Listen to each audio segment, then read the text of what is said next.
हाँ 4 साल में पैसा आपका डबल है। लीगल फार्म हाउस क्या होते हैं और इलीगल फार्म हाउस क्या होते हैं, कितनी कंस्ट्रक्शन अलाउड होती है, कितनी कंस्ट्रक्शन नहीं अलाउड होती। ज़मीन से बेटर इन्वेस्टमेंट कोई नहीं है। शीला दीक्षित सरकार से लेकर आज तक अभी तक दिल्ली में कोई भी लीगल फार्म हाउस पॉलिसी नहीं है, क्योंकि उसके काफ़ी डिफरेंट इश्यूज हैं और वो रिलेटेड टू गवर्नमेंट भी है, रिलेटेड टू टाइटल भी है, रिलेटेड टू काफ़ी कुछ चीज़ें हैं। एक गेस्ट हाउस में आग लगी और इतने लोग मर गए दिल्ली में।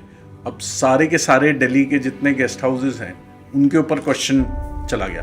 देखो, दिल्ली चाहे हमारी कैपिटल है, बट उसके कंजेशन का और हर चीज़ का कारण यही है कि जो चीज़ लीगल नहीं भी होती वहाँ पे लोग खड़ा करना शुरू कर देते हैं कुछ भी activity. But overall 90% title clear है, ग्राउंड क्लियर है, रजिस्ट्री क्लियर है, म्यूटेशन क्लियर है, कंस्ट्रक्शन क्वेश्चन। उसको ये पहले दिन ज्ञान है कि जो आप प्रॉपर्टी ले रहे हैं या जो आप फार्म प्लॉट ले रहे हैं ये अनऑथराइज कंस्ट्रक्शन का पार्ट बनेगा।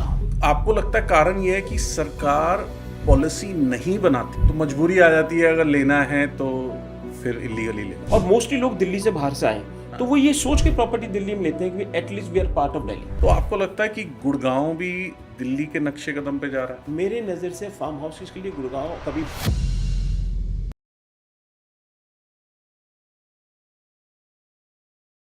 नमस्कार, welcome to a day forward. सबसे पहले एक काम करिए, अगर आप ये अभी देख रहे हैं नीचे सब्सक्राइब बटन है वो दबा लीजिए, क्योंकि आप में से 90% लोग हमारे सब्सक्राइबर्स ही नहीं है। कैसी बातें कर रहे हैं। अब आप ध्यान से सुनिए, फार्म हाउसेस हमेशा आपका सपना रहा है, बट आपको पता है कितनी कन्फ्यूजन रही है, चाहे दिल्ली हो, गुड़गांव हो, हरियाणा हो या राजस्थान हो या नवगांव हो, कि लीगल फार्म हाउस क्या होते हैं और इलीगल फार्म हाउस क्या होते हैं, कितनी कंस्ट्रक्शन अलाउड होती है, कितनी कंस्ट्रक्शन नहीं अलाउड होती है, गवर्नमेंट की पॉलिसीज़ कब कब आई, कब कब चेंज हुई और आज उसका स्टेटस क्या है। लीगल और इलीगल या अनऑथराइज में फ़र्क क्या है, या खाली फार्म हाउस जो है फार्म लैंड ही है, या उसके ऊपर का जो नक्शा बना है उसमें प्रॉब्लम है। इन सब के जवाब आज के पॉडकास्ट में आपको मिलेंगे, क्योंकि जो आज हमारे साथ शख्स हैं उनका नाम है विजय रामरतन। ये और इनकी फैमिली 45 ईयर्स से दिल्ली में और हरियाणा में और राजस्थान में फार्म हाउस कम्युनिटीज़ डेवलप करते आए हैं, और पिछले 5 साल में इन्होंने नवगांव को एक ऐसा रूप दे दिया है कि आज 5,000 बीघा से ज़्यादा लोग फार्म हाउसेस खरीद चुके हैं, फार्म लैंड्स खरीद चुके हैं, जिसपे फार्म हाउसेस कई जगह बनने भी शुरू हो चुके हैं। तो ये आज इन सारे सवालों का जवाब देंगे और आपको ये समझ में आएगा कि ज़मीन से बेटर इन्वेस्टमेंट कोई नहीं है। Let's welcome Vijay ji. नमस्कार Vijay ji, welcome. Vijay ji, thank you very much हमारे पॉडकास्ट पे आने के लिए। तो विजय जी, आप दिल्ली से हैं और आपकी फैमिली 45 साल से दिल्ली को, एनसीआर को सर्व कर रही है फार्म हाउसेस में। और फार्म हाउसेस हर इंसान का एक सपना होता है कि पहले तो छोटा घर चाहिए होता है, मगर उसके बाद यही होता है कि मुझे फार्म पे रहना है। और दिल्ली में 21 या 22 से ऊपर ऐसी कॉलोनीज़ हैं, जैसे सैनिक फार्म, वेस्ट एंड, छतरपुर, बहुत सारी हैं जहाँ पे फार्म हाउसेस बने हुए हैं। उसमें से कितने लीगल हैं जो फार्म हाउस पॉलिसी के अंडर, और कितने लीगल नहीं है? देखिए, ये भी विपिन जी बिल्कुल सच है कि 45 साल से आपका रामरतन ग्रुप फार्म हाउसेस बना रहा है, लैंड एक्विजिशन का पार्ट है। और ये श्रेय जाता है मेरे फादर साहब को, जिन्होंने इस ग्रुप को शुरू किया। जहाँ तक हमारी बात है, हम लोगों ने दिल्ली के छतरपुर से जैसे शुरू किया और आज हम यहाँ बैठे हैं। पहले तो मैं अपनी तरफ से सबको धन्यवाद दूंगा कि जिन्होंने 45 साल हम पे विश्वास रखा, स्नेह रखा और प्यार रखा। जहाँ तक लीगल की फॉर्म्स की बात है, देखिए मैं इसको बहुत ही टेक्निकल वे में डिफाइन करता हूँ। अगर हम बात करें 80s 90s की दिल्ली में, तो पहले फार्म हाउस पॉलिसी थी कि भाई अगर आपके पास दिल्ली में 2.5 एकड़ ज़मीन है तो एमसीडी नक्शा पास कर देती थी। और एमसीडी जब नक्शा पास करती थी तो उसके बाद आप उसको 2200 2500 है 3000, I am just putting example, इतना बना सकते थे। वो 2200 स्क्वायर फीट बना स्क्वायर फुट के हिसाब से, वो मतलब बिल्कुल 2.5 लीगल था। एकड़ में 2200 2200 से स्क्वायर 2500 स्क्वायर फीट तो की। 2.5 एकड़ में जब आपका ज़मीन होती थी तो एमसीडी आपको नक्शा पास कर देती थी, जिसको आप बाकायदा एक लीगल फार्म हाउस कह सकते हैं। ठीक है। उसके बाद दिल्ली थोड़ा मूव किया, दिल्ली में कुछ दिन के लिए 1 एकड़ पॉलिसी भी आई कि अगर आपके पास 1 एकड़ जमीन है तो उसमें भी सीएलयू पास हो जाता है। इसको एमसीडी नक्शा पास कहते हैं। ठीक हम है। यहाँ सीएलयू कहते हैं, पर दिल्ली में इसको नक्शा पास कहते थे। पर दोनों का मतलब एक ही है। कुछ दिन बाद वो पॉलिसी बंद हो गई, वो कुछ टाइम के लिए है। कुछ टाइम के लिए आई, आज वो पॉलिसी नहीं है। वो बंद हो गई। ठीक है। उसके बाद धीरे धीरे जैसे बढ़ते चले गए तो 2.5 एकड़ की पॉलिसी कुछ दिन चली, पर वो फिर ऑटोमेटिकली सरकार ने 2.5 एकड़ में भी नक्शा पास करना बंद कर बंद कर दी। उसके बाद दिल्ली सरकार ने ये कहा कि भाई हम, क्योंकि सेंटर के तहत दिल्ली आती है और रेवेन्यू सेंट्रल गवर्नमेंट के अंडर आता है, और तो उन्होंने कहा कि भाई हम 1 एकड़ फार्म हाउस की पॉलिसी देते हैं। अच्छा, दोबारा कहा कि 1 एकड़ फार्म हाउस की पॉलिसी देते हैं। ये बात मैं कर रहा हूं जब दिल्ली में पहली बार शीला दीक्षित सरकार आई थी, हाँ जी। कांग्रेस सरकार, तो उस वक्त उन्होंने ये प्रपोजल दिया था और ये बहुत अच्छा प्रपोजल था। बट कोई भी कारण लगाइए, कोई भी कारण का विषय हो सकता है, मैं ये कह सकता हूँ कि पास आज नहीं हुआ। तक शीला दीक्षित सरकार से लेकर आज तक अभी तक दिल्ली में कोई भी लीगल फार्म हाउस पॉलिसी नहीं है। आज भी नहीं है। आज भी 1 एकड़ की भी नहीं है। आज भी नहीं है। ठीक है। तो जितने फार्म हाउसेस बन रखे हैं, आपका कहने का मतलब सब इलीगल है? नहीं, मैं इसको डिफाइन करूंगा। इसको 2 तरीके से देखिए आप। टाइटल क्लियर है, ग्राउंड क्लियर है, ऑनरशिप क्लियर है, नो क्वेश्चन, बिल्कुल सेफ है आप। बट जब बात आती है उसको कंस्ट्रक्शन करने की, तो वहां पे कंस्ट्रक्शन अनऑथराइज है। तो एज अ फार्म लैंड वो लीगल है, उसकी रजिस्ट्री होना लीगल है, but as a farm house जो उसके ऊपर कंस्ट्रक्शन है वो इलीगल है। ठीक है। और सैनिक फार्म जैसी जगह है मैं जहाँ पे सड़कें ही नहीं है? मैं इसको सैनी फार्म के बारे में मैं एज अ रामतन कुछ नहीं कहना चाहूँगा, क्योंकि उसके काफ़ी डिफरेंट इश्यूज हैं और वो रिलेटेड टू गवर्नमेंट भी है, रिलेटेड टू टाइटल भी है, रिलेटेड टू काफ़ी कुछ चीज़ें हैं जिसको शायद मेरे को नहीं बात करनी चाहिए। बट आपने जो बात करी फार्म हाउसेस की दिल्ली में, मैंने उस बात पर आपको क्लैरिटी दी है। ठीक है। अब एक चीज़ और बताइए, मैं क्वेश्चन क्यों पूछ रहा हूँ कि हाल ही में आपने देखा होगा एक गेस्ट हाउस में आग लगी और इतने लोग मर गए दिल्ली में। अब सारे के सारे दिल्ली के जितने गेस्ट हाउसेस हैं उनके ऊपर क्वेश्चन चला गया कि जी ये कमर्शियल एस्टेब्लिशमेंट को लाइसेंस कैसे मिले या ये अनलाइसेंस्ड हैं। देखो, दिल्ली चाहे हमारी कैपिटल है, बट उसके कंजेशन का और हर चीज़ का कारण यही है कि जो चीज़ लीगल नहीं भी होती वहाँ पे लोग खड़ा करना शुरू कर देते हैं कुछ भी एक्टिविटी। देखिए, ये भी एक बड़ा ग्रे क्वेश्चन है और इसका ग्रे ही आंसर आएगा। मैं बहुत प्रैक्टिकल आदमी हूँ। ग्रे क्वेश्चन और ग्रे ही आंसर आएगा। मैं बार बार एक बात को दोहराऊंगा कि दिल्ली का लैंड टाइटल बहुत क्लियर है। ठीक है। कुछ जगह हो सकता है इश्यूज हो, जैक सैनी फार्म एंड ऑल, पर अगर मैं बात करूं छतरपुर की, बिल्कुल क्लियर टाइटल है। कुछ जगह दिल्ली में 10% ऐसा छतरपुर में है कि जिनमें लैंड टाइटल में भी इशू है और वो डिफाइन है। ठीक है। बट ओवरऑल 90% टाइटल क्लियर है, ग्राउंड क्लियर है, रजिस्ट्री क्लियर है, म्यूटेशन क्लियर है, कंस्ट्रक्शन क्वेश्चन। अब होता क्या है, यूजेज क्वेश्चन है। अब होता क्या है कि आपने मालवीय नगर का डिस्कशन किया, पेनफुल डिस्कशन है, नो डाउट अबाउट इट। और एक इंसानियत ये कहती है कि ऐसी घटनाएं किसी सूरत में नहीं होनी चाहिए, भगवान ना करे। होता क्या है कि आप स्थिति को समझिए, डॉक्यूमेंट्स और ग्राउंड पे बहुत फर्क है। दिल्ली शहर की जो आबादी है वो दिनों दिन सरकार भी जानती है, आप भी जानते हैं, प्रशासन भी जानता है और ग्राउंड भी जानता है, बढ़ रही है। अगर मैं पर्टिकुलर छतरपुर फार्म्स की बात करूं और आज की स्थिति की बात करूं तो सारे फार्म बन रहे हैं, हजार गज के भी बन रहे हैं। सारे ही फार्म नहीं, लोग 1000 बना गज रहे के हैं। भी बन रहे हैं। मैं आऊंगा उस बात पे, सारे ही बन रहे हैं और सारे ही लोग बना रहे हैं, क्योंकि सरकार कोई पॉलिसी देने की पोजीशन में नहीं है। तो अब उसको मैंने कहा कि इसका ग्रे आंसर है। अब आपने कहा कि छतरपुर छोटा बस रहा है। देखिए, आपके सामने इस चेयर पे बैठ के मैं मना तो नहीं कर पाऊंगा, ये सत्य है कि जो हीरा मंडी भी बस रहा है। हाँ, जो छतरपुर फार्म्स, मैं पूरी एरिया की बात कर रहा हूं, पूरे एरिया में, नॉट पर्टिकुलर एनी विलेज, जो फार्म कभी 15 एकड़ से शुरू हुए थे, फिर 10 एकड़ पे आए, फिर 5 एकड़ पे आए, फिर पर्टिकुलर 2.5 एकड़ पे आए, और 2.5 एकड़ के ही ज्यादा का दिल्ली छतरपुर में फार्म है। उसके बाद जो 1 एकड़ की में कुछ दिन नक्शा पास होने लगे तो कुछ फार्म सतबड़ी और हमारे छतरपुर में 1-1 एकड़ के भी नक्शा पास है। पर असौला, डेरा, मांडी, भाटी, चांदनूला, गदायपुर इसमें 90% फार्म उस वक्त तक 2.5 एकड़ के थे। अब जैसे जैसे आबादी बढ़ी, जैसे जैसे लोगों ने अपना विचार छतरपुर या फार्म्स की तरफ बढ़ाया, कुछ बजट का भी इशू आया। तो बायर ने, मैं बायर को कह रहा हूं, लैंड जिसने सेल करी, उसको बनाया किसने, उसको काटा किसने, वो एक अलग ही पॉइंट है।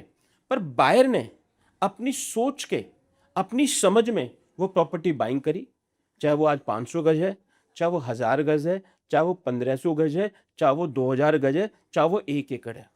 उसको ये पहले दिन ज्ञान है कि जो आप प्रॉपर्टी ले रहे हैं या जो आप फार्म प्लॉट ले रहे हैं, ये अनऑथराइज कंस्ट्रक्शन का पार्ट बनेगा। उसको पहले दिन गया उसको पहले दिन पता है और वो फिर भी ले रहा है। वो उसके बावजूद भी ले रहा है। इसलिए मैंने कहा इसका आंसर ग्रे है। आप ठीक कह रहे हो, बिल्कुल ठीक कह रहे हो, बट इसमें ना क्या हो जाता है, जैसे मैं भी एक टाइम पे बायर था, मैं डेरा मंडी में फार्म लेना चाहता था और मैंने काफ़ी ढूंढा, सर्वे की, एक मेरा बजट 1 एकड़ का था, मैं ढूंढना, बट मैं बैक ऑफ सिर्फ एक ही रीज़न से हुआ कि बॉस जो मर्जी कर लूँ, इलीगल रहेगी जो अंदर कंस्ट्रक्शन है, and I don't want my money to be going in that place. तो आपको लगता है कारण ये है कि सरकार पॉलिसी नहीं बनाती तो मजबूरी आ जाती है, अगर लेना है तो फिर इलीगली ले लो? दोनों तरह से इसका भी आंसर है। ये भी ठीक है कि सरकार बहुत सी बार पॉलिसी नहीं दे पाती और ग्राउंड पे पॉलिसी नहीं होती तो ये काम होते हैं। और बहुत सी बार बायर को देखिए आप, बायर कहता है जी मेरे पास 100 रुपीज नहीं है बट मुझे यहाँ रहना है, तो वो अपना माइंड मेकअप कर लेता है कि अगर मेरे पास 50 रुपीज है तो मैं इसको बाइंग कर लेता हूँ। तो वो छोटा ये एरिया भी दोनों ले ग्रे एरियाज हैं, बायर की तरफ से भी, डेवलपमेंटर की तरफ से भी, दोनों जगह ग्रे है। जहां पे आपने एक सोच के प्रॉपर्टी परचेज करी है कि 500 गज है, 1000 गज है, हम लोग सब मैच्योर लोग हैं और मोस्टली लोग दिल्ली से बाहर से आए, तो वो ये सोच के प्रॉपर्टी दिल्ली में लेते हैं कि at least we are part of Delhi. उसी कारण के लिए, उसी कारण से शुरुआत हुई। और सेम चीज कमर्शियल उसमें भी होती है। अब मैं इसमें तो नहीं कहना चाहूंगा, बट कमर्शियल में होता प्रैक्टिकल है, तो बात यही है। कमर्शियल में भी ये होता है, उसको पता होता है कि मैं जो कर रहा हूँ गलत है, जो यूज कर रहा होता है, कई बार उसको पता होता है, कई बार नहीं पता होता। अगर कमर्शियल गेस्ट हाउस में कोई रहने आया है, उसको वो तो ये सोचता है लीगल ही है। देखो, गेस्ट हाउसेस की प्रॉपर्टी के बारे में आंसर करना मुझे नहीं चाहिए, बट मैं एक अपनी थॉट आपको देता हूँ। कोई भी चीज़ बनी होती है और कोई आदमी बाहर से आता है, किसी सुख में आता है, किसी परेशानी में आता है, तो उस टाइम उसका पर्पस ये होता है कि मैं स्टे कर लूँ या मैं इसमें अपना यूज कर लूँ या मैं रेस्टोरेंट में खाना उसको पता ही नहीं है कि ये लीगल है। नॉलेज नहीं होती सर। तो ये मैं एक बात दिल्ली के बारे में आपसे कहना चाहूँगा कि कहीं ना कहीं question and answers ground and government side बहुत ग्रे एरिया है। वो क्लैरिटी नहीं है, वो क्लैरिटी किसी भी फ्रंट पे नहीं है। इस कारण से लोग कुछ भी जो कर रहे हैं, जो निकल इस जाते हैं, कारण निकल से जाते हैं। जो हो रहा है वो हो रहा है और वो सबके सामने हो रहा है, चाहे वो सेलर हो, चाहे वो गवर्नमेंट हो, चाहे वो बायर हो। अब उसमें बायर अगर ये कह जी ये गलत फॉर्म में हो रहा है, हाँ, तो नहीं है। मैं पर्सनल लेवल पे एज ए विजय रामरतन सहमत नहीं हूं। तो आपको लगता है कि गुड़गांव भी दिल्ली के नक्शे कदम पे जा रहा है देखिए, किसी हद तक? मैं फार्म हाउसेस की बात करूंगा, हाँ, गुड़गांव फार्म की बात हाउसेस। नहीं करूंगा। मैं गुड़गांव में, हरियाणा में फार्म हाउसेस की बात करूं, मेरी नज़र से फार्म हाउसेस के लिए गुड़गांव कभी बना ही नहीं था। अच्छा, जब हम 90s की बात करते हैं, उससे पहले डीलफ आ गया था, तो ये सारा एरिया कहीं ना कहीं पहले ज़मीन कटी, फिर बिल्डिंगें बनने लगी। कॉलोनी तो फरीदाबाद जरूर, दाहोद, फरीदाबाद, सोना, ये एरिया जरूर फार्म हाउसेस में बने थे 90s के दौर में। हमने भी बहुत काम किया। तो ये उस टाइम क्या था, दो चीज़ आपको समझनी पड़ेगी हरियाणा के बारे में, लीगल और अनऑथराइज में। इलीगल नहीं, लीगल यहाँ पे भी जो पॉलिसी है वो 1 एकड़ की है। आज हुई है। आज जो 1 एकड़ की पॉलिसी है यहाँ पे कि अगर आपके पास हरियाणा में 1 एकड़ जमीन है और वो 33 फुट रास्ते पे लगती है, तो आपको हरियाणा सरकार फार्म हाउस बनाने की परमिशन देती है। और कितना कंस्ट्रक्टेड एरिया मिल सकता है? कंस्ट्रक्शन पे तो उसमें एक्चुअल अभी यहाँ पे मुझे इसकी कंप्लीट तो मेरी जानकारी में इस टाइम नहीं है जहन में, बट इतना मुझे जानता हूँ कि कम से कम आप 7 से 8,000 स्क्वायर फीट एरिया बना सकते बना हैं, सकते विच हो इज़ अ एक वेरी गुड एकड़, area. Which is very good. Yeah. तो अब ये क्लियर है कि 33 फुट पे चाहे, और इट इज़ नॉट कि वो किसी स्कीम का पार्ट हो, नहीं, अगर वो 33 फुट पे है, चाहे सिंगल एक ज़मीन भी है कहीं पे भी। 33 फुट का रोड है और वो एग्रीकल्चर है, हाँ, एग्रीकल्चर वो किसी जोन में नहीं होना चाहिए, वो हाँ। किसी प्लानिंग में नहीं होना चाहिए, वो किसी रेजिडेंशियल कॉलोनी में नहीं होना चाहिए, वो सिर्फ एग्रीकल्चर होना चाहिए। मैं आपको गुड़गांव और के बारे में एक बात बताना चाहूँगा। आज से 10 साल पहले यहाँ पे फार्म हाउस बनते थे, हाँ जी। हमने भी बनवाड़ी काम किया, हम्म, फार्म हाउसेस, ज़मीनें प्लॉट दी हम लोगों ने। उस वक्त तक ये 2014 तक नगर निगम का पार्ट नहीं था गुड़गांव बनवाड़ी सेक्टर 57 के बाद। बाहर था। 2014 में नगर निगम का पार्ट आ गया, तो 2014 से पहले ये प्योर एग्रीकल्चर लैंड था। जब ये नगर निगम का पार्ट आ गया तो इसके अंदर जो बायलॉज हैं वो नगर निगम के अधीन हो गए, तो उसमें अलाउड है ये? उसमें अलाउड है 1 एकड़, उसमें अलाउड? उसमें अलाउड है। अच्छा। अब इसमें भी आपको एक बात समझनी पड़ेगी। आपने लीगल अनऑथराइज कंस्ट्रक्शन की बात करी है। गुड़गांव का जो एरिया है, जो Gurgaon complete Gurgaon area district जिसको कहते हैं, ये सारा कंट्रोल एरिया हो गया। जब भी कोई कंट्रोल एरिया के अंदर कंस्ट्रक्शन की बात होगी तो वहां आपको पर्टिकुलर परमिशन लेनी पड़ेगी। अगर आप उस कंट्रोल एरिया से बाहर हैं तो ना आज वहां कोई पॉलिसी है, ना सरकार की कोई पॉलिसी आने वाले दिनों तक मुझे पर्सनली नजर नहीं आती। ये मेरा व्यू है। जैसे सोना भी कंट्रोल्ड एरिया में? पूरा गुड़गांव डिस्ट्रिक्ट अच्छा, कंट्रोल एरिया आज, अब कुछ नहीं बचा उसमें, उसमें कुछ नहीं बचा। सारा कंट्रोल एरिया। तो कंट्रोल एरिया के अंदर आपको कहीं ना कहीं सरकार से पॉलिसी के तहत काम करना पड़ता है। और 33 फुट पे होना चाहिए। ये क्या यही कारण है आपने नौगांव चुना? देखिए, नौगांव बिल्कुल ठीक कहा। जब यहाँ पे कंस्ट्रक्शन अनऑथराइज होने लगी और कंस्ट्रक्शन की पॉलिसी नहीं थी, कंस्ट्रक्शन पे सवाल उठने लगा और कस्टमर को कहीं ना कहीं पेन होने लगा। हालांकि मैं बार बार आपसे एक बात कहूँगा कि चाहे वो दिल्ली था, चाहे हरियाणा है, चाहे वो राजस्थान है, कहीं पे भी बायर ने गलत टाइटल नहीं खरीदा, गलत ग्राउंड नहीं खरीदा, गलत ऑनरशिप नहीं है उसकी। The question is only construction. अब इसमें ग्रे पॉइंट कहाँ पे आता है? बहुत से लोग कहते हैं जी हमने यहाँ खरीदा, वहाँ खरीदा। देखिए, जब बायर को बहुत सी बार ये पता ही नहीं है कि आपने पहाड़ खरीदा है, फॉरेस्ट खरीदा है, पंचायत खरीदा है, तो उसमें आप अगर ये कहो जी बिल्डर खराब है, ये कहो जी कम्युनिटी खराब है, ये कहो जी फार्म अनऑथराइज है, तो ये थोड़ा सा सोच के हमें ज्ञान होना चाहिए। जो वैल्यू है वो लैंड से ज्यादा उस चीज की है, उसकी यूजेज की है। समझो कोई भी XYZ प्राइस है, 5 करोड़ रुपए एकड़ हो या 10 करोड़ रुपए, वो तब डिफाइन होगा। एक तो लोकेशन, दूसरा उसकी यूजेज क्या हो रही है। देखो, अगर उसको मैं फार्म हाउस की तरह यूज नहीं कर सकता, मेरी नज़र से ये मेरा अपना अनुभव है कि दिल्ली में फार्म हाउस कल्चर था और गुड़गांव में फार्म हाउस कल्चर नहीं था। नहीं है, कभी भी नहीं आया।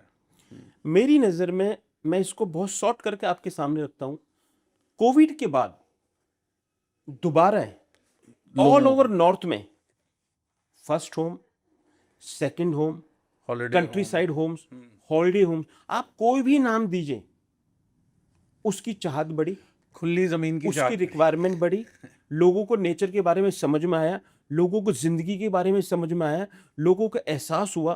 क्योंकि जो 15-20 साल गुड़गांव जैसे शहरों के गए हैं, उस वक्त तक जो इन्वेस्टर था, जो बायर था, या तो कहीं रॉ लैंड लेता था, वो प्लानिंग में आ जाती थी, या वो बिल्डिंग में पैसा लगाता था, कमर्शियल में लगाता था, रेजिडेंस, हर चीज़ का टाइम होता है। 20 साल ये टाइम चला, पर आफ्टर कोविड इसी पूरे सेगमेंट ने दोबारा रियलाइज किया, 2 वे में रियलाइज किया। पहला, अब यहाँ ग्रोथ कम हो गई, इन्वेस्टमेंट ज़्यादा हो गई, तो उसको रियलाइज हुआ कि अब हमें आगे जाना चाहिए। और उनको ये भी रियलाइज हुआ कि जो हमने पैसा यहाँ बनाया है वो सिर्फ ज़मीन थी हमारे पास तो हमने बनाया, और हमारे फोर फादर्स भी ज़मीन को पैसा लगाते थे तो वो ग्रो करे। मैं आपको बताना चाहूँगा, और ये प्रैक्टिकल है, मैं किसी फैमिली व्यक्ति विशेष को सवाल नहीं कर रहा, आज भी 40 to 60% जो भी एक संपन्न फैमिली है न्यू जनरेशन में, एज मेरी एज की, वो अपने फोर फादर्स की प्रॉपर्टी को सेल करके रिच हुई है। करेक्ट, मानना है हमको इस बात को। मानना पड़ेगा। तो उसने पहले उस पैसे को लगाया कमर्शियल रेजिडेंशियल में, फिर उसको रियलाइज हुआ कि यहाँ पे ग्रोथ कम है, अब वो पैसा लगा रहा है एग्रीकल्चर लैंड में, प्लानिंग के लैंड में। वहां पे चेंज क्या आया? Now is a new generation want civilize system, but after covid everybody somehow realize the importance of nature, life, food quality, and वो खुले में रहना चाहते हैं। देखिए, जिंदगी एक बार है। तो मैंने इस बात को 2022 में कहा था कि एक फार्म जिंदगी के लिए, एक फार्म अपनों के लिए। मैंने अपनों को क्यों कहा था? मैं एक व्यापारी हूं, मैं 8 से 12 घंटे 14 घंटे काम करता हूं, और मेरे पिताजी साहब का बहुत अच्छा फार्म है, और उन्होंने मुझे, आपको बताऊं, रहने की भी बड़ी अच्छी जगह दे रखी है।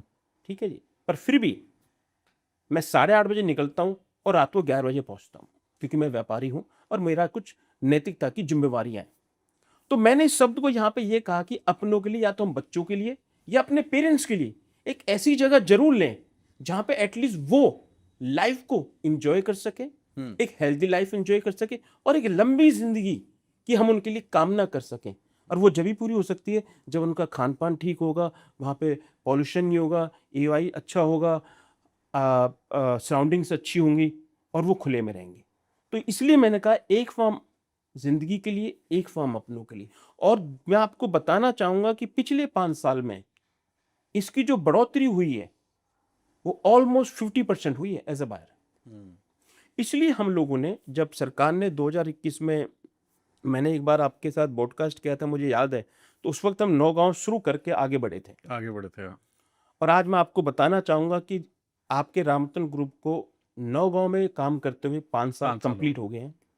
और 5 साल में इतना हमें भगवान ने सौभाग्य दिया, उस कर्म भूमि ने सौभाग्य दिया, आशीर्वाद दिया, कि आज 9 गांव को आप लोग, आपका विश्वास, बायर का विश्वास, हो सकता है थोड़ी बहुत कमी हमसे भी रही हो, राम रतन 9 गांव के नाम से जान। बिल्कुल कहता है। ये हमारे 3000 बीघा कर चुके हैं। 3000 बीघा प्लस हमारे पास हो गई है, और हमने बड़ा फेयर काम किया है। हमने आज की जरूरत को ध्यान में रखते हुए, अपने बैकग्राउंड को ध्यान में रखते हुए, अपने विजन को ध्यान में रखते हुए, बेसिक नीड को ध्यान में रखते हुए, growth of appreciation of money को ध्यान में रखते हुए, और हैप्पीनेस के लिए प्राइवेट लाइफ, कम्युनिटी लाइफ को ध्यान में रखते हुए चीजों को बनाया। इसलिए आप मेट्रो से निकल के ही एक सेकंड होम, जिसको आप holiday home, country side home, ये डिफरेंट नाम है। मतलब सिर्फ इतना है, एक ऐसी जगह जहाँ पे खुलापन हो, नेचर हो, कम्युनिटी हो, लोग इकट्ठे रह सकें और खुल के बात कर सकें, कोई परेशानी ना हो। और जिंदगी जीने के लिए जब आप हर तरह से संपन्न हो जाते हैं तो फिर डर जिंदगी का बन जाता है। तो एक अच्छी जिंदगी जीने के लिए ये सत्य है, आप किसी भी डॉक्यूमेंट्री फिल्म्स में देख लीजिए कि आपको अपने आप से बात करने से अच्छा आप नेचर से बात करिए, नेचर के साथ बिल्कुल रहिए, ठीक कह रहे हैं। You will grow so positive and your intent totally change. The moment both thing happen, you are happy person. मैं आपको बताता हूँ, मैं अभी 1-1.5 महीना पहले ना कहीं पहाड़ पे गया था, ठीक है, हिमाचल में गया, 10 घंटे की ड्राइव समझ लो। बड़ा अच्छा लगा मुझे, मैं वहाँ रहा नेचर में रह के, बहुत अच्छा लगा।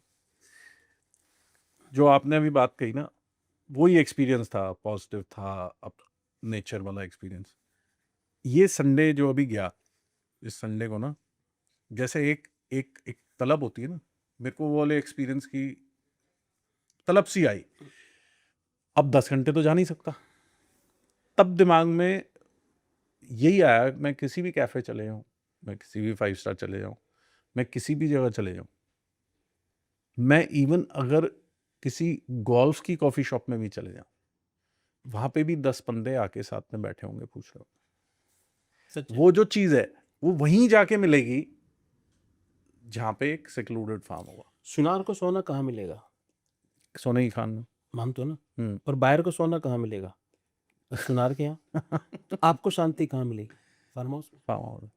एक चीज़ बताओ, नौगांव के बारे में थोड़ा और बात करते हैं। जैसे घंटा सवा घंटा यहाँ से है, 5 साल पहले और आज आपने 3000 बीघा बेचा और मेरे ख्याल से और भी कुछ लोग हैं जिन्होंने 1000-2000 तो बेचा ही होगा। तब में और आज क्या डिफरेंस है उस जगह में? कितनी डेवलपमेंट हुई है और आगे क्या होने वाला है? देखिए, नवगांव, आपने मेरे से पहले एक सवाल किया था, नौगांव क्यों चुना? मैं पहले उसका जवाब आपको देना चाहूँगा, क्योंकि कनेक्टिविटी बॉम्बे एक्सप्रेस हाईवे की बनी। बिल्कुल। आज के नवगांव और जब के नवगांव में फ़र्क देखिए। आज का नौगांव सेटल है, सेमी डेवलप है। हमारे बाद काफ़ी डेवलपर्स वहाँ पे आए हैं, काम भी कर रहे हैं और बहुत अच्छी बात है। आज की अगर मैं बात करूँ 2026 की, जेवर से नौगांव 1 से सवा घंटा, बारापुल्ला से नौगांव 1 से सवा घंटा, रोहिणी से बायूटिया 1 से सवा घंटा, गुड़गांव से नौगांव 1 से सवा घंटा, केएमपी से नवगांव 1 से सवा घंटा। तो आपने मान के चलिए कि आपने कंप्लीट एनसीआर से नौगांव की जर्नी 1 से सवा घंटे में कर लिया। पहली बात। दूसरी बात, जब नौगांव एक ऐसी जगह हमने देखी और समझ में आई कि जहाँ पे प्रकृति है, पानी है, पानी अच्छा है। व्यू बहुत अच्छा है, चारों तरफ पहाड़ हैं, आबादी अच्छी है और कनेक्टिविटी बहुत अच्छी है। और मैं आपको बताऊं कि जो growth corridor Bombay express highway बना है, नॉर्थ इंडिया में यही एक ऐसा हाईवे है जिसके पास इतना बड़ा इंफ्रास्ट्रक्चर प्लान है। आप यहाँ से जाइए, 124 कट पे जाइए, पिनान कट कहते हैं। आज सरकार ने हेलीकॉप्टर खड़ा कर दिया वहाँ पे आपकी सर्विस के लिए। आपके पास जो एनेमिटीज़ है बॉम्बे एक्सप्रेस हाईवे पे, किसी हाईवे पे नहीं है। आप चाहे कैफे शॉप की बात करिए, चाहे फूड कोर्ट्स की बात करिए, चाहे वो सोशल एनिमिटीज़ की बात करिए, चाहे वो किसी भी चीज़ की बात करिए, क्या फैसिलिटी नहीं है वहाँ पे? हल्दीराम से लेके बीकानेर से लेके, मतलब सब कुछ मिलेगा आपको। मैकडोनल्ड, तो every kind of food beverages you are getting there. अच्छा, 2 कनेक्टिविटी का मेरा आपसे सवाल था। एक कनेक्टिविटी सोना से भी बन रही है उसके बारे में थोड़ा सा बताइए, और दूसरा 85 वाले कट के बारे में बताइए। देखो, 85 का कट 100% प्लान है। वो कुछ स्टेट्स का और एनएचएआई का पॉइंट था जिसके कारण वो डिले हुआ, और बिल्कुल होगा, ऑन ग्राउंड आएगा और मोस्टली काम उसका डॉक्यूमेंट्स पे और ग्राउंड पे ऑलमोस्ट कुछ कई लोगों के रूमर और कईयों के डाउट शुरू हो गए थे कि 85 बन रहा है नहीं बन रहा। देखिए, आप और हम भारत में रहते हैं, यहाँ पे सलाह देना और रूमर फैलाना कोई नई बात तो नहीं है। क्या आपके पास विपिन जी कोई ऐसा डॉक्यूमेंट लेके कोई आदमी आज तक आया कि जिसने कहा हो कि ये गवर्नमेंट का डॉक्यूमेंटेशन है, मैं मान रहा हूँ नहीं बन रहा, चलो मैं मानता हूँ नहीं बन रहा, क्या आपके पास कोई ऐसा आदमी आया डॉक्यूमेंट लेके कि जी ये चीज़ नहीं बनेगी? मैं आपके पास आपके माध्यम से कह रहा हूँ, चलिए मैं एक बात आपके सामने पुट अप कर रहा हूँ, मान लिया नहीं बनेगा, पर एज ऑन डेट जो डॉक्यूमेंट हमारे पास है उसके हिसाब से बने, उसके हिसाब से बिल्कुल बन रहा है जी। हाँ, करेक्ट। और जो सोना वाला है वो काम शुरू हो चुका है? बिल्कुल काम शुरू हो चुका है। वो कब तक तैयार हो जाएगा? देखिए, मेरे ख्याल से ये अगले 1-1.5 साल के अंदर होना चाहिए, क्योंकि जिस तरह से भारत सरकार ने, वो कनेक्टिविटी एग्जैक्टली बताओगे कहाँ से कहाँ तक है? नहीं, पर सोना कौन सा पूछ रहे हैं आप? जो पूरा सोना अलवर रोड है, कौन सा? सोना अलवर नहीं, सोना अलवर रोड तो ऑलरेडी बना हुआ है। नहीं, अब तो दूसरा उसको- वाला कौन सा? एक जो कट बन रहा है नू से, जो ऊपर नहीं, वो से तो ऑलरेडी पहले elevated- बना हुआ है। अच्छा, नहीं, वो तो ऑलरेडी आप जब जाओगे जहाँ सोना से पहले बॉम्बे एक्सप्रेस हाईवे जा रहा है, हाँ जी। तो वो तो ऑलरेडी पहले ही जा रहा है। गुड़गांव से तो आप बॉम्बे सोना जाइए, सोना से पहले गोयंका स्कूल से पहले बॉम्बे एक्सप्रेस हाईवे के लिए चले जाता है। आपको सोना या उधर जाना ही नहीं, किसी चीज़ जाने की की जरूरत ही नहीं। आप ओके ओके। और वहाँ पे जितने फार्म हाउसेज अब कटे हैं, चाहे आपने बनाए हो या किसी ने, सारे 33 फुट में आते हैं। अब मैं आपको उसका जवाब, वहाँ की पॉलिसी क्या है वहाँ का? अब वहाँ की पॉलिसी बताता हूँ, क्योंकि मैंने बात आपसे हरियाणा में एक कही थी कि कंट्रोल एरिया और डी कंट्रोल एरिया, हाँ बिल्कुल गई अब थी। इसी को आप अमल में लाइए राजस्थान में।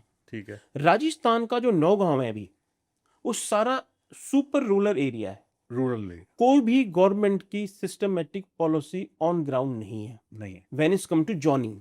ठीक है। I repeat it, when is come to zoning, जो नॉर्मली लोग क्वेश्चन लेके आते हैं ये कौन सा जोन है, जोन वहां होता है जहाँ पे कंट्रोल एरिया होता है। करेक्ट। ये तो सारा एग्रीकल्चर जोन है, ये सारी कृषि भूमि है। यहाँ पे कोई भी बाइलॉज अभी सरकार ने ऐसा नहीं बनाया है कि हम इसको रेजिडेंशियल बनाएंगे, कमर्शियल बनाएंगे, इंडस्ट्रियल, क्योंकि बहुत बड़ी जमीनें पड़ी हैं। कमिंग टू द लीगल और इलीगल, आज राजस्थान की पॉलिसी ये है, अगर आपके पास मिनिमम 1200 गज कहते हैं, बट मैं इसको 1500 गज कहता हूँ, 1500 गज जमीन है और वो 40 फुट के रास्ते पे लगती है, तो 40 फुट। आपको 40 फुट की, आपको tehsildar of that village, SDM of that area आपको परमिशन देने के लिए कमिटेड है। फार्म हाउस बनाने के फार्म हाउस बनाने के कितना लिए, एरिया? उसको रेजिडेंशियल में भी कन्वर्ट करने के लिए, रेजिडेंशियल में कन्वर्ट? रेजिडेंशियल में भी कन्वर्ट कर सकते हो क्योंकि रूरल एरिया है ना जी। अच्छा, तो आप चाहो तो उसको रेजिडेंशियल में कन्वर्ट कर लो, आप चाहो तो उसको फार्म हाउसेस में कर लो। कोई भी पर्टिकुलर एरिया अभी डिफाइन नहीं है, बट आपके पास मिनिमम जमीन 1500 गज होनी चाहिए और 40 फुट का गवर्नमेंट अप्रूव्ड रोड होना चाहिए। और गवर्नमेंट अप्रूव क्या? जैसे आप गवर्नमेंट का जो रोड होता है, नहीं, जैसे आप 500 बीघा का आप काटते हो, 500 तो बीघा। अगर हमने 500 बीघा जमीन पे फार्म हाउसेस बनाए हैं, हाँ जी। तो हमने क्या किया, हमने 500 बीघा जमीन ली फॉर एन एग्जांपल, हमने पूरा बेसिक इंफ्रास्ट्रक्चर दिया, हमने हॉर्टिकल्चर किया, हमने उसको गेटेड बनाया, हमने उसको सोसाइटी बनाया। बट जब हमने आपको फार्म प्लॉट दिया तो सिर्फ हमने फार्म प्लॉट दिया, मैंने आपके लिए कोई कंस्ट्रक्शन नहीं करके भेजा। नहीं, वो तो ठीक है। एक पॉइंट। दूसरा पॉइंट, मैंने या तो 1500 गज बनाया या 3000 गज 3000 बेचा। गज बनाया, बिल्कुल ठीक उसके है। सामने जो रोड है वो 40 फुट रोड है और आपने उस बनाया पर्टिकुलर रोड को हमने गवर्नमेंट को डोनेट किया। तो now that road is the government road अरे very good. As per the law everywhere in the India. जो भी कन्वर्जन ऑफ लैंड यूज होता है, चाहे आप उसको सीएलयू कहिए, नक्शा पास कहिए, रेजिडेंशियल के लिए कहिए, फार्म हाउसेस के लिए कहिए, या तो मिनिमम 33 फुट होना चाहिए या 40 फुट होना चाहिए। जैसे वेयर हाउसेस के लिए, जो कि मेरा सेक्टर नहीं है, 60 फुट का होना चाहिए, 60 फुट का होना चाहिए, ये बाईलॉज। तो नौगांव में जो भी हम लोग बना रहे हैं उसमें एज 40 पर फुट द आप कर ही बाईलॉज, रहे हो। और 40 फुट से नीचे रोड हम नहीं छोड़ रहे। Very good. नौगांव में हमारी पॉलिसी क्या है?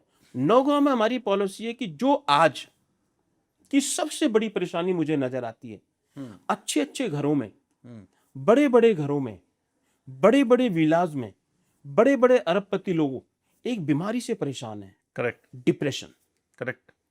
अकेलेपन। मैं आपको एक वाक्य सुनाऊंगा। एक बहुत ही अच्छी शख्सियत का मुझे फोन आया, विजय जी हम दिल्ली से हैं। मैंने बहुत अच्छी बात है जी, हमने आपका नाम सुना। मैं कहा, ये परमात्मा का आशीर्वाद है।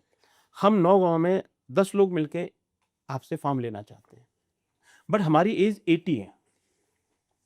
ये बहुत अच्छी बात है। अब हम चाहते हैं कि हम यहाँ पे एक ओल्ड एज होम बनाएं।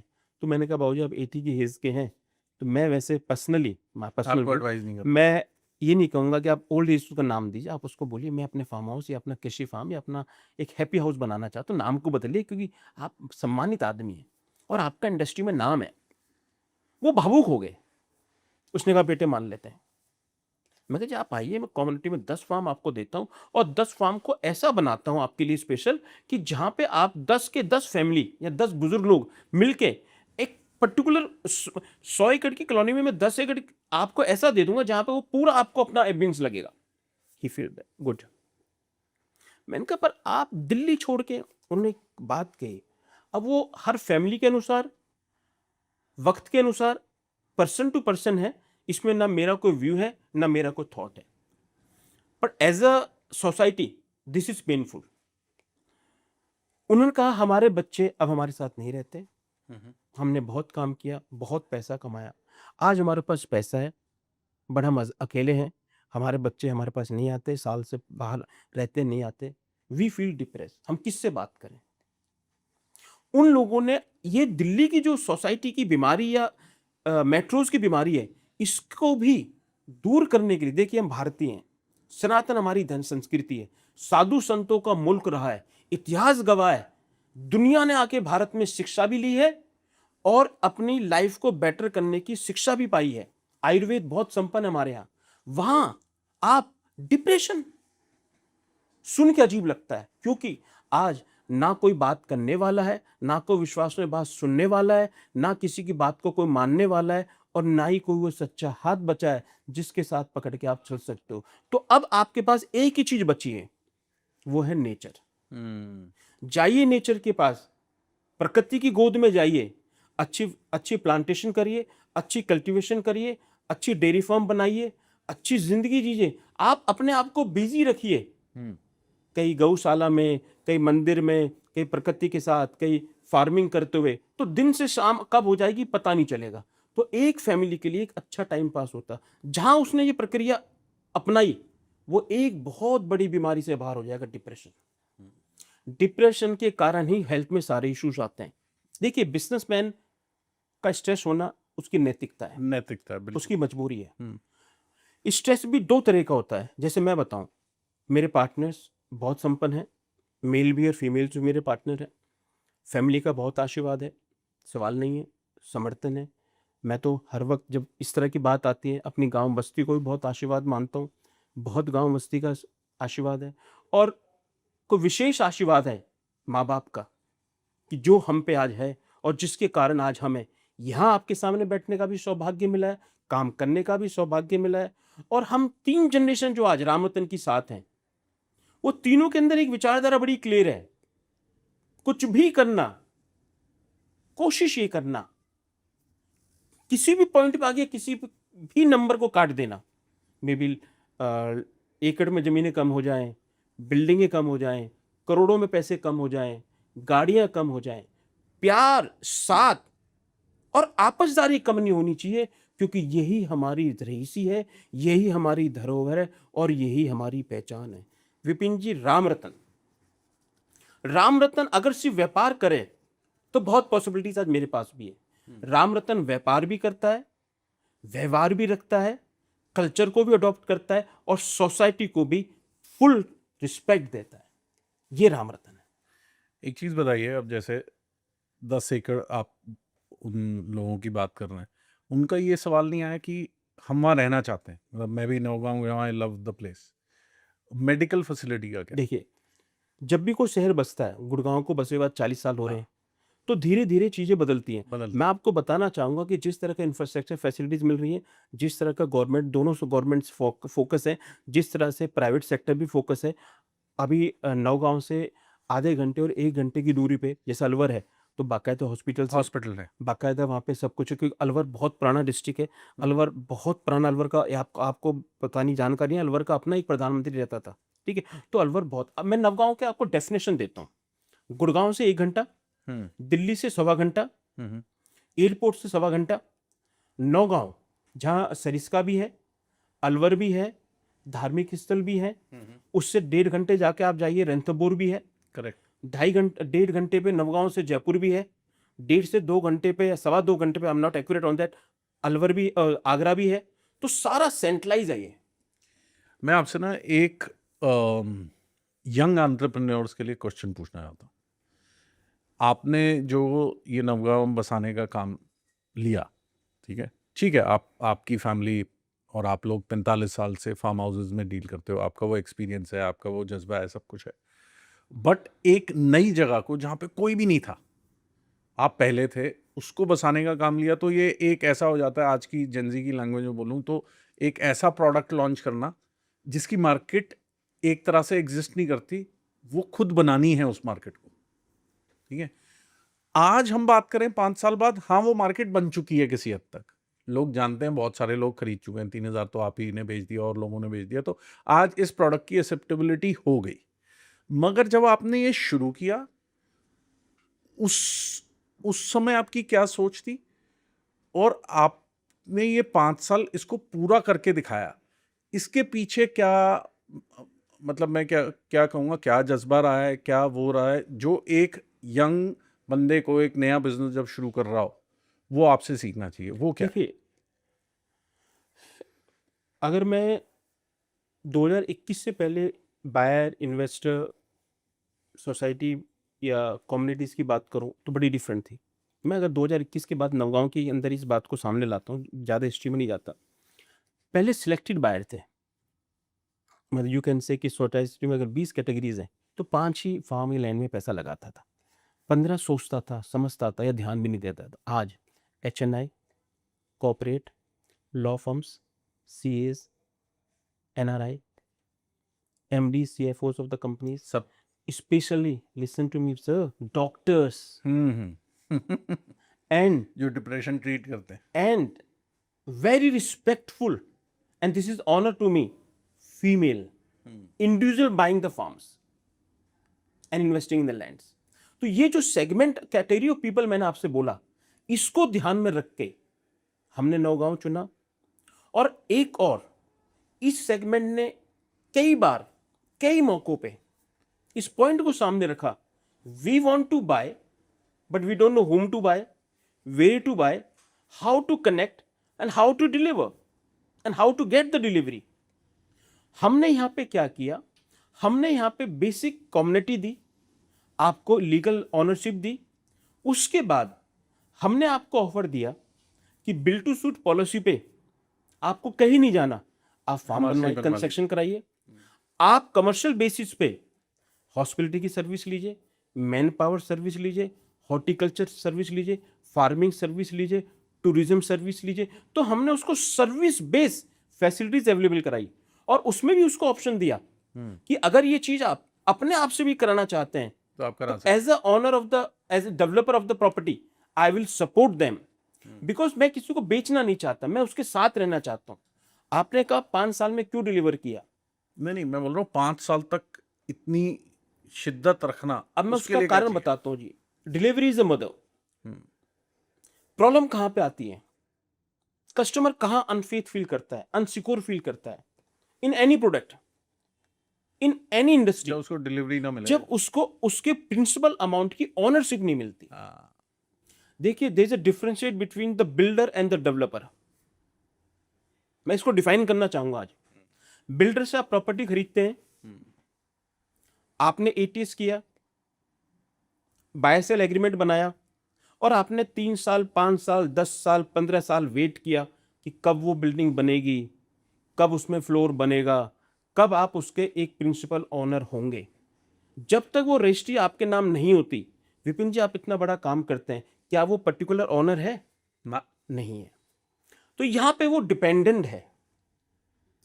बट जब फार्म लैंड की बात आती है या फार्म हाउस की बात आती है या लैंड इन्वेस्टमेंट की बात आती है, जिस वक्त आपने मन बनाया कि विजय जी, मैं अपना नाम लेता हूं कि विजय जी मैं रामरतन ग्रुप से इन्वेस्ट करना चाहता हूं या फार्म लेना चाहता हूं या फार्म इन्वेस्टमेंट करना चाहता हूं, मुझे 3 चीज चाहिए। Safety for funds, very first day मैं आपके नाम ऑनरशिप दे रहा हूं, लीगल ऑनरशिप। सेकंड, एप्रिसिएशन, मैं आपकी एप्रिसिएशन में भागीदार बन रहा हूं कि आपकी प्रोडक्ट की, आपकी इन्वेस्टमेंट की एप्रिसिएशन हो, क्योंकि मैं डेवलपर हूं, क्योंकि मैं सिंगल हैंड नवगांव की मैं काम कर रहा हूं, क्योंकि मैं रेगुलर फोकस बिजनेसमैन हूं। Third, the main question sometimes आता है, व्हाट द एग्जिट प्लान। तो Ramratan group, safety for funds, partner in your profitability and responsibility, taking a responsibility to give you exit from the land. Mostly time ये सवाल आता था कि जमीन खरीदना आसान है, उसको बेचना संभालना मुश्किल है, उसको देखरेख करना मुश्किल है, उसको बेचना मुश्किल है। उन सब सवालों का जवाब रामरतन है। पिछले 5 साल में जुनून क्यों पैदा हुआ? कुछ बनाना था, एक मौका था, एक सौभाग्य था, बाजार की नीड थी, इंफ्रास्ट्रक्चर ग्रोथ थी, कनेक्टिविटी अच्छी हो रही थी, एक और चीज थी, एक विश्वास देना, एक विश्वास को ग्राउंड पे लाना, उसको डिलीवर करना। मैं ये कह सकता हूं आपके मामले में सामने कि हो सकता है कि मेरा प्रोजेक्ट कोई 2-4 महीने डिले हुआ हो रहा हो, कोई दिक्कतें थोड़ी बहुत आई हो, हम भी इंसान हैं। बट मैं आपको एक बात विद रिस्पेक्ट कह रहा हूं, किसी भी आदमी ने रामरतन में अगर 10 रुपए भी लगाए हैं, वेरी फर्स्ट डे ही is the sole owner of the property. उसका प्रिंसिपल बिल्कुल सिक्योर है था, उसको किसी के पास जाने की जरूरत नहीं है। 2021 जो जगह 12 से 15 लाख या 8 से 12 लाख रुपए बीघा थी, आज आपका नौगांव मिनिमम 1 करोड़ रुपए बीघा रॉ लैंड है। तो अप्रिसिएशन भी देखिए, बाइंग सेलिंग कैपेसिटी भी देखिए, सरकार ने इंफ्रास्ट्रक्चर दिया उसके कारण भी देखिए, रामरतन ग्रुप ने उन सपनों को ग्राउंड पे उतारा। आज आप जाइए, रामरतन ग्रुप की कम्युनिटी देखिए, रामरतन ग्रुप का ग्राउंड देखिए, और रामरतन ग्रुप ने नौगांव में 5 साल में ना सिर्फ व्यापार किया, सामाजिक ढांचे को मजबूत किया, लोकल कम्युनिटीज को, लोकल पीपल्स को एम्प्लॉयमेंट दी, शिक्षा के क्षेत्र में जो सामाजिक मदद की हो सकती थी वो की, वहां के मेल फीमेल्स को सोशली सपोर्ट किया, वहां की पर्टिकुलर कम्युनिटीज को रिगार्ड रिस्पेक्ट किया। क्योंकि मुझे वहां शहर बसाना है, ये तो मैं जानता हूं, और मैं वहां शहर बसा रहा हूं, ये आप जानते हैं। पर किसी भी अच्छी कम्युनिटीज की सेफ्टी सिर्फ सरकार के बलबूते नहीं होती, वहाँ की लोकल कम्युनिटीज को आप कितना फेवर में लेके उनको उनके लिए कितना बेनिफिशियल एटमॉस्फेयर लाते हो। रामरतन ग्रुप ने सिर्फ प्रोडक्ट नहीं बनाया ना प्रोडक्ट बेचा, रामरतन ग्रुप ने उस एरिया के हर वर्ग के लिए काम पैदा किया, उनसे अपने संबंध मजबूत किए, उनसे संबंध की परिभाषा अच्छी बनाई, जिससे कल को कोई भी कम्युनिटी वहां जाए या कोई भी लोग एज अ फार्म ओनर जाए, उनको एक अच्छा एटमॉस्फेयर मिले। वहाँ पे 1 बीघा में जैसे 3025 गज होता है, कितना कंस्ट्रक्शन अलाउड है अगर CLU ले लेते हैं? अगर CLU ले लेते हो तो आप मान के चलिएगा 20 से 22 हजार स्क्वायर फीट एरिया बना सकते हो। तो बहुत बहुत ही बढ़िया एरिया है। एक चीज़ और बताइए, जैसे अभी गुड़गांव में फ्रेश बुकिंग में थोड़ा स्लो डाउन है, रीसेल की ट्रांजैक्शन या रेडी टू मूव ट्रांजैक्शन ज़्यादा हो रही हैं गुड़गांव में, तो इसका कोई कनेक्शन आप नौगांव को साथ देखते हैं? बिल्कुल आप है। उस अगले 2-3 साल में नौगांव में अप्रिसिएशन क्या देखते हैं? बिल्कुल है सर, ये तो प्रैक्टिकल फॉर्मूला है। जब भी कोई चीज दायरे से ज्यादा महंगी हो जाएगी, आज आप जो भी फ्लैट 15 करोड़ से लेके, मैं उससे नीचे की बात नहीं करूँ, वो हाँ बेसिक जी। नीड्स में आ जाता है, या 10 करोड़ से लेके 100 करोड़ का ले रहे हैं, हम्म मैं आपसे पूछना चाहूंगा और ये सवाल है मेरा कि उसका कितना उस बेचने के बाद उसका कितना रीसेल का बायर है। हम्म अगर बायर है तो उसके पास ऑप्शंस बहुत है, हम्म। ऑप्शंस हैं तो आपने जो इन्वेस्टमेंट करी उसकी जो ROI आएगी, as per me I don't feel कि वो 12 से 18 या 24% से ज्यादा आ रही होगी। I don't feel so. इतनी आएगी? ठीक है जी। अब मैं इसको इसमें कहता हूँ लैंड्स में यही, अगर आपने ये इन्वेस्टमेंट लैंड्स में करी तो कोई भी वक्त आप साल या मैक्सिमम 4 साल में उसको डबल कर सकते हो। पहली बात, आज अगर हम 2026 में बैठे हैं, आज से आज हम कोई भी आदमी आप वहां पैसा लगाता है तो this is the words from the chairman of Ramratan group. जिन एरियाज के अंदर हम बाइंग कर रहे हैं, जिस अपकमिंग एरियाज के अंदर हम लैंड एक्विजिशन या फार्म कम्युनिटीज ला रहे हैं, वहां के हाँ 4 साल में पैसा आपका डबल है, आराम से है। आराम से है। और मैं आपको बताना चाहूंगा, ये मेरा अपना कैलकुलेशंस है, you may correct me, industry can correct मी। अगर आप गुड़गांव में 1 करोड़ की शॉप लेते हैं तो उसमें रेंटल कितना आता है? 1 करोड़ की शॉप में बहुत ज़्यादा आएगा तो 30-35 हज़ार। 30-35 हजार, चलो 40 हजार कह देते हैं। यही अगर आप आज के दौर में, आज के फार्म हाउस कम्युनिटीज में, आज के नॉर्थ इंडिया में अपने फार्म में यही कोई भी इन्वेस्टमेंट करते हो, अगर 1 करोड़ का आपने 3 करोड़ करा तो 40 का 1-20 हो गया। हाँ जी। यही 3 करोड़ रुपए अगर आप नौगांव में फार्म हाउस की वैल्यू लगाते हैं विद कंस्ट्रक्शन, तो मैं आपको गारंटी कहता हूँ, जो आपको यहाँ 1,20,000 में महीने का रेंटल मिल रहा है ना, वहां पे आप महीने का 4 लाख रुपए रेंटल कमाओगे। बिकॉज आज की डेट में new generation, new people, specially some people from coming abroad, और दूसरे जो पेन लेवल से दिल्ली के आसपास लोग आ रहे हैं, उनको अब ये शौक हो गया है, उनका मन आ गया है कि हम काम तो करें दिल्ली गुड़गांव, पर जब रात को रहना हो या वीकेंड पे रहना हो तो हमें एक ऐसा फार्म हाउस या ऐसा विला मिल जाए जहां पे जाके हम 2 दिन 3 दिन रह सके, पार्टी कर सके, फैमिली के साथ रहे। उस वक्त जो वो रेंटल देता है इट इज वेरी हाई। और एयरबीन, स्टे विस्टा जैसी कंपनियां ऑलरेडी हमसे टाइप कर चुकी है, तो इनकम, रेंटल इनकम भी फार्म हाउसेस में आज नॉर्मल से 4 गुना ज्यादा है, नॉर्मल रेजिडेंसेस। एंड मैं आपको फिर कहना चाहूंगा, this is a particular time in the society when male and female on the same stage. बिल्कुल। दिस पॉलिसी को हमने ग्राउंड पर अडॉप्ट किया, as a buyer seller adopt किया, और as a Ramratan 45% female is a part of Ramratan group. In the buyers? In the buyer, in the management, अच्छा। In the services, and you will be surprise, locally भी जो बच्चे वहां से निकल रहे हैं education wise, they are much better than male. The female are too active and too aggressive. तो मतलब आप ये कह रहे हो कि आज भी अगर इन्वेस्टमेंट करनी हो तो agricultural land is the best? नहीं, मैं इसको अपने तरीके से रखना चाहूंगा। इन्वेस्टमेंट कभी भी इंसान को करनी चाहिए, और मैं इसी लैंग्वेज को हर वक्त बोलता हूँ, वहां करनी चाहिए जहां उसको खुशी मिले।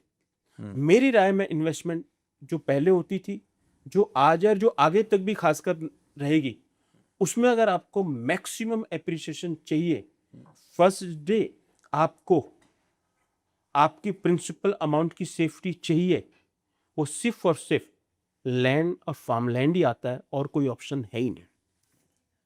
Thank you so much Vijay ji, thank you हमारे पॉडकास्ट में आने के लिए, और बड़ा कैंडिडली आपने बहुत सारी बातें की। I'm sure it will be useful for the viewers. आपका धन्यवाद। और आपके माध्यम से मैं यही कहना चाहूँगा विपिन जी, आप इंडस्ट्री के जाने माने नाम हैं और आपने काफ़ी टाइम इंडस्ट्री में देखा है। सो 45 साल का रामरतन ग्रुप अपने आप में धरोहर है। एज ए सेकेंड जनरेशन मुझे सौभाग्य मिला 45 साल के रामरतन ग्रुप को चलाने का। मैं आपके माध्यम से आज पूरी इंडस्ट्री को दोबारा धन्यवाद देना चाहता हूँ, फ्रेंड्स पार्टनर्स को धन्यवाद देना चाहता हूँ, हमारे महाशय परिवार को धन्यवाद देना चाहता हूँ, हमारे पार्टनर्स को धन्यवाद देता हूँ। हमने फीमेल्स में हमारे ट्विंकल जी को एनआरआई डायरेक्टर और पार्टनर बनाया, उनको धन्यवाद देना चाहता हूँ। आपको जानकर जैसे जानते भी, और मैं फिर रिपीट कर देता हूँ, रामरतन की थर्ड जनरेशन भी एक्टिव है आज। करेक्ट। उनको भी यही कहूँगा कि भी आपका भी धन्यवाद है कि आप भी रामरतन की इस परिभाषा को आगे बढ़ाने में काम कर रहे हैं। और मैं ये भी कहना चाहूँगा कि किसी भी तरह आपका जो विश्वास, जो आत्मविश्वास, जो प्यार हमें मिला है, ये हमारे लिए धरोहर है। और आपके माध्यम से मैं कहना चाहूँगा, रामरतन ग्रुप आपके प्रिंसिपल के लिए, आपके प्रॉफिट के लिए और आपको सर्विस देने के लिए प्रॉमिस करता है, कमिट करता है। और अपने आने वाले 5 साल की परिभाषा में यह आपको विश्वास दिलाएगा कि कहीं भी कुछ कीजिए वो आपकी इच्छा है, पर जब चुनना हो तो रामरतन ही चुनना। इसका अपना इतिहास है और इसकी अपनी एक कला है, और वो इतिहास है जो 45 साल है, और कला है कि अपने से ज्यादा इन्वेस्टर और बायर को रिगार्ड और रिस्पेक्ट देना। Thank you so much, So nice. Ajay ji, and we wish you all the best. Thank you.